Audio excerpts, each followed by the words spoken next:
what can we control? Because time passes, time marches on, time waits for no one. You've heard them all.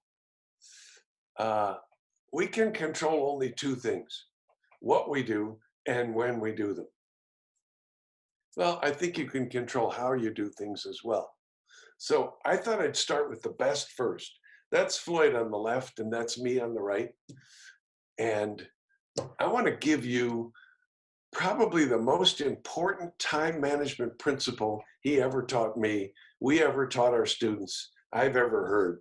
If you would just remember this, forget everything else we do today, but just remember this, because it's not what you do and it's not when you do it. This is about how you do what we do. There's Floyd, number one most important time management principle ever. He says, if you start it, finish it, or else don't even start it. Yeah. He calls it complete your circles. You know, you've known people who start something and get part of the way done and then jump to something else. Or they start a project and then get halfway through it and abandon it. Or they start another project and get almost to the end. And maybe it isn't a project. Maybe it's a presentation. Maybe it's an appointment. Maybe it's a phone call. You know, maybe it's something you're writing. So he says, if you start it, if it's important enough for you to start it, then make it important enough for you to finish it. And if you look at an unfinished thing as an incomplete circle, not closed, you know how people love closure, right? Incomplete, unfinished, unresolved, up in the air. If you get enough of those things, then it takes up all your attention. Have you ever had one of those days where you can't focus on anything? I have, and I know what the cause is. It's because I've left too many things unfinished or incomplete or unresolved. Started but not finished. So as a rule of thumb, let's call it that, Floyd's time management rule of thumb. If I start it, I finish it, or else I don't even start it. Which of course means put some thought into what you decide to do each day and work those high priority activities. Do those first. You usually find time for everything else. So we're going to give you in this webinar 7 time control principles. I don't know if you call them principles. They all revolve around one tool.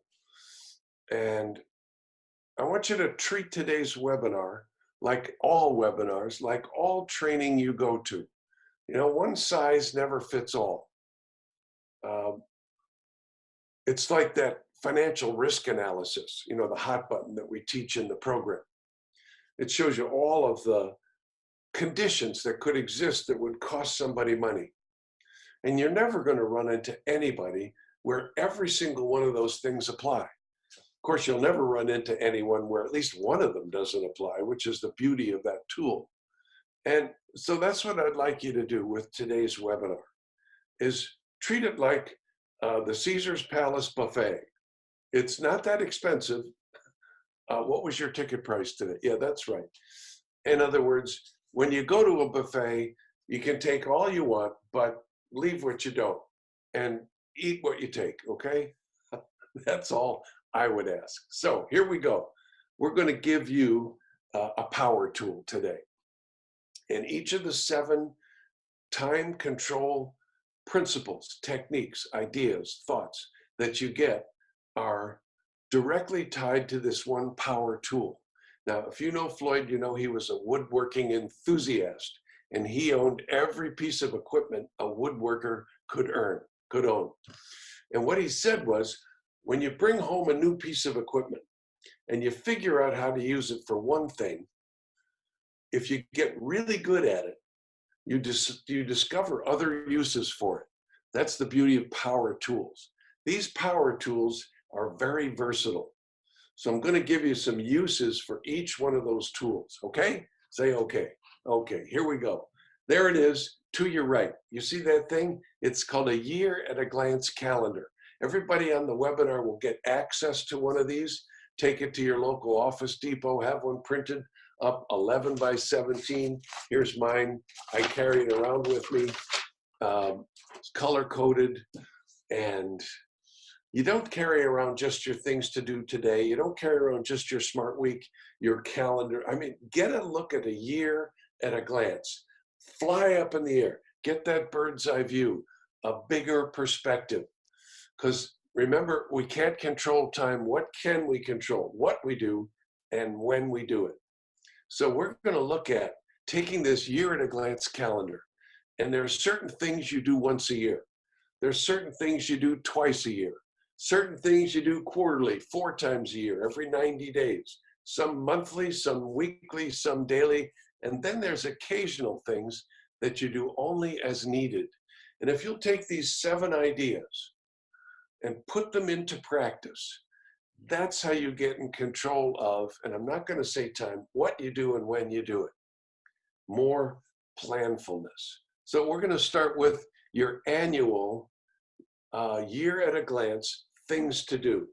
First, obviously, once a year, you set for yourself an income goal that's based on your purpose, and it's based on your needs and your wants and your desires and your cash reserve and your retirement plan and your tax structure. All of those things go into what is it you want to earn from this thing called real estate. And you take that goal that you put together once a year and you create an action plan around that goal. Because it's what you do and when you do it that'll determine whether or not you hit that goal. And remember, a goal without a plan is a wish, or a hope, or a dream, or an expectation. And those are nice. It's good to have all of those. But a goal without a plan is just a wish. And remember, wish, make a wish. Close your eyes, blow out the candles. Yeah, they don't work. And they usually let you down. So once a year, we're going to take our goal, put it into an action plan. And then once a year, we're going to fly up in the air, use this calendar, and calendar out our marketing system for the book of business. What are you going to mail? When do they go out? Who's going to do it? How much you're going to spend? And when are you going to make your calls? And when are you going to do your C, your client appreciation events? Calendar that out in advance. Odds soar that you'll be more consistent and do it. And then you're going to plan your vacations. That's right. When am I going to take a week off? See, there's one of mine. Another one of mine. You bet. Take that pink highlighter. Here we go. Calendar out your vacations. Get your family involved in planning those vacations because they need to know there's light at the end of the tunnel, don't they? Yeah. Here's what you get as a result of me hitting my goals. You get to go on vacation with me. That's how you develop home court advantage. Then, of course, don't forget to put in April 15th. You know what happens then, right? And twice a year, you take that year at a glance calendar and you're going to put in 2, let's call them breaks, because a vacation is one thing. When you go on vacation, as Mary and I did last week, you don't look at your phone. Well, we did for about 2 minutes in the morning, or your email, which we did twice in a week. Yeah.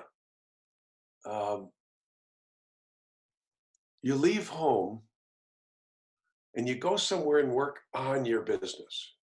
You stop working in your business and you leave home and go somewhere to work on your business and do it twice a year for a couple of days.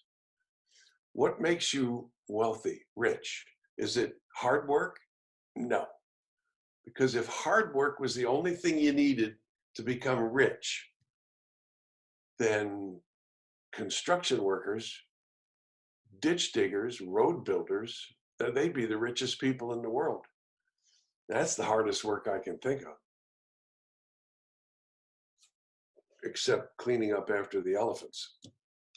Wow. You heard about that guy who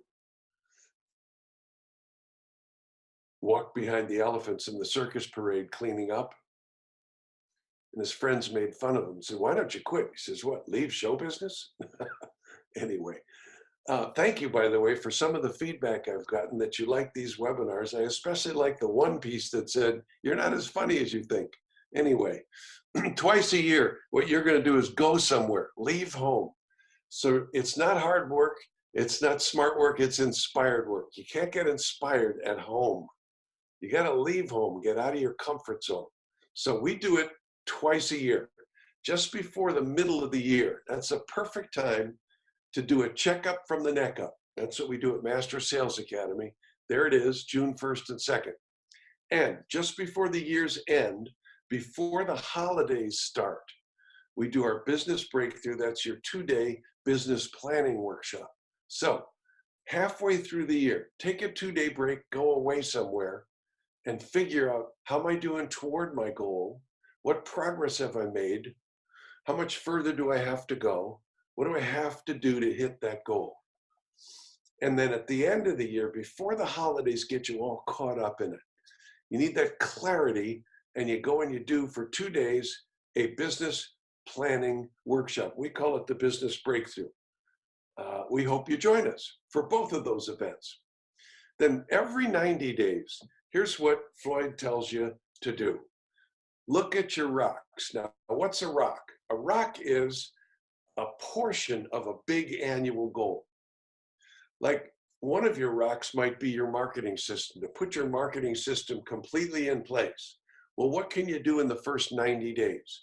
You break it down into doable activities along the way. Right. And we call those rocks. Take a look at what your big goals are for the year, the big projects, and break them down, chunk them down into doable stuff. Then look at your business, book of business contacts every quarter. 3 or 4 times a year, you're going to get in touch, either voice to voice or face to face, with the people in your book of business. They're the ones we can count on. That's where our foundation is, your repeat referral-based business. Contacts, check your contacts, make sure that's part of your calendar. Third, make sure you make your quarterly payments to the IRS. Keep them at arm's length. That's where we want the IRS, right? Right. I think it's important every 90 days to analyze your goal. Is this still what I want? Am I on track? Just like you do mid-year. Now, once a month, here we go. Once a month, take a look at your SMART numbers. It's a calendar thing. We're 1/12 of the way to the year. That's what we do in the coaching program. We look at cumulative numbers and compare them to where we want to be. Am I on track?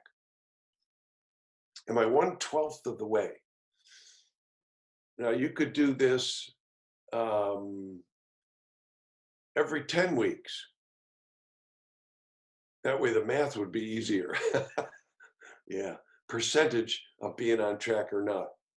And look at your ratios. When you look at SMART numbers, the most important thing you can learn from them are, what are my ratios, and are those holding steady? A lot of people last year came to the realization that I worked with more buyers last year than I normally do. My ratio of closings that were sales to closings that were sold listings changed. Maybe your ratios change about how many appointments you have to go on to get a listing, or how many listings you have to get one sold. If you keep track of those ratios, what does that help you do? It helps you plan your activity. And remember, we can only control what we do and when we do it. Ratios make your planning smarter. Take a look at your budget once a month. What have you spent? What return did you get? Are you on track to stay within the limits of your budget? And here's a concept we got from Floyd's son Gino, who created the entrepreneurial operating system. Every 30 days, he would sit down and make a list of the people who are most likely to do business with him in the next 90 days. In real estate, we call it a prospect pipeline. Yeah. Take a look at your prospect pipeline once a month. And of course, review your marketing. Are you getting a return on the things you're sending out? That's once a month. Once a week, you know what to do. Sit down and plan your week in advance. It's called Smart Week. Blocking out appointments, time off, prospecting time, callback time. Block it all out. Make sure everything fits, then color code it so you have balance, and do your top 5 every day.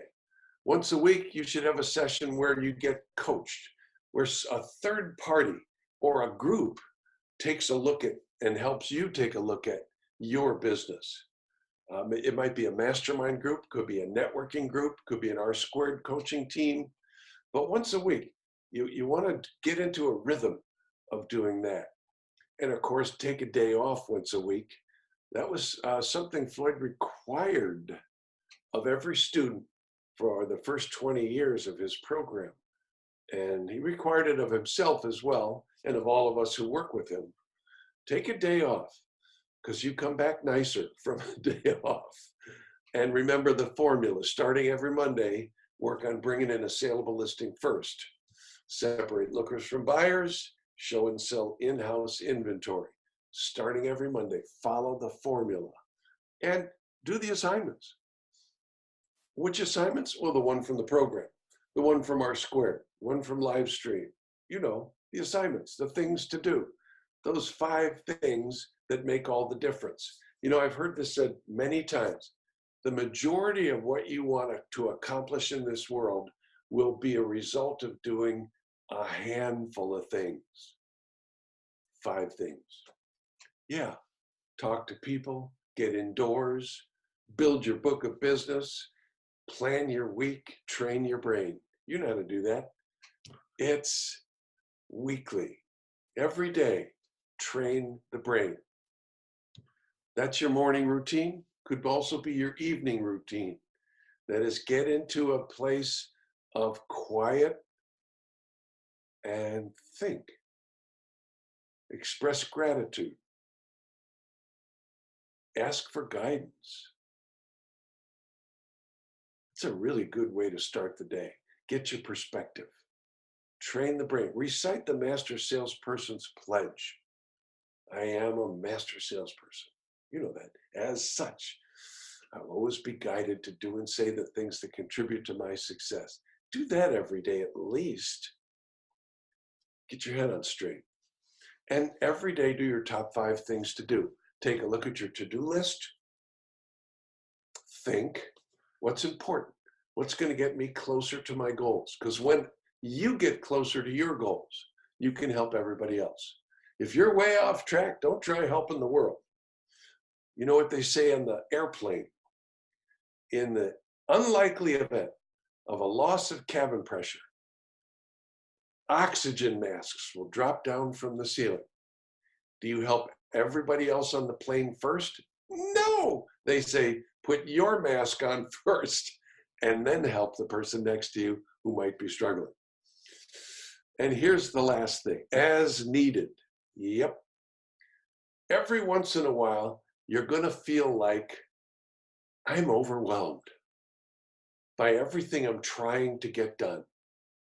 It's just too much to do in too little time. I'm overwhelmed. Or you're going to start resenting this treadmill you're on, feeling like a hamster on a wheel. And that's just spinning this wheel, but I'm not getting anywhere. And that's usually as a result of what you're doing and when. So Floyd says we got to re-engineer what we're doing and whenever one of those 2 symptoms pop up, when I'm overwhelmed or spinning my wheels. And if you fly up in the air and look at what you've been doing and when, you'll re-engineer some things by automating them. Technology is a wonderful thing. Some things you'll delegate to others, like a virtual assistant or Fiverr. God, those are magnificent new inventions. I love those things. You delegate to other people. You pay them $5 and get it done. Yeah, you can't earn 6 figures doing minimum wage tasks. Delegate them, automate them. Or if they're not helping get you closer to your goals, eliminate them. So you've got seven, count them, times when you can get in control of what you do and when, if you use this nifty little tool called the Year at a Glance calendar, along with your Smart Week and your daily to-do list. And here's the quote I want to leave you with, and that's: variety is the spice of life, but spice just adds flavor, not substance. The substance is from consistency. If you're thinking this, and I know, look at me, look at this. This is, if you're thinking, how do I do this?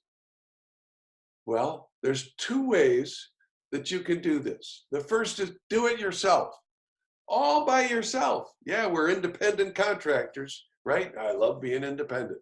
Or let's do it together. Here's what I mean by that. FloydLivestream.com. That's where you go to find out about the Livestream Floyd Wickman program, where we will help you get in control of what you do and when you do it, and do it skillfully. Yeah, skillfully. What's the one common denominator of literally everybody who sticks in real estate? You know, the tiny fraction of people who stick long-term and succeed. It's not talent, it's not technology, it's not brains, it's not ambition, it isn't height, it isn't gender, nope, it isn't gift to gab, it isn't even personality. You know what it is? Skill. That's right. Skill is what separates the few who get so much and the many who drift out of the business without ever getting close to what they want. This program will help you do that. It will help you build your business, control your activity, and be skillful at generating leads, converting them, putting on your presentation, handling hesitation, selling more houses with fewer showings, and getting your offers accepted. Those are real estate skills. Yep. It'll start Thursday, February 13th. There's 10 sessions. They go 90 minutes, and you get all the student resources that anybody in the program will get. Registration will open for this program 2 weeks from today on February 6th. It'll be open for 1 week. We've got a limited number of seats available for this program, February 6th through the middle of April, every Thursday, 90 minutes from 10:30 to 12 Central Time. And I wanted to obviously leave you with our core values, but here's one of my favorite books, and one that Floyd recommends as well. It's called Think and Grow Rich from Napoleon Hill. It's a classic. And I grew up in a little teeny weeny suburb of Buffalo called East Aurora. And East Aurora was known for one thing in the 19th century, and that was Albert Hubbard, actually the 20th century. He started a group of artisans called the Roycrofters, but he was also a writer and kind of a famous guy. He actually died on the Lusitania. But here's something Albert Hubbard wrote, and I wanted to share this quote with you. It's always been a mystery to me, he said, why people spend so much time deliberately fooling themselves by creating alibis to cover their weaknesses. If used differently, the same time would be sufficient to cure the weakness, and then you wouldn't need alibis. In parting, let me remind you of this, says Napoleon Hill. Life is a checkerboard, and the player opposite you is time. If you hesitate before moving or neglect to move promptly, your men will be wiped off the board by time. You're playing against a partner who will not tolerate indecision. Hope to see you next week on our next webinar and at our Master Sales Academy in June. Thank you so much for being here. Love you all.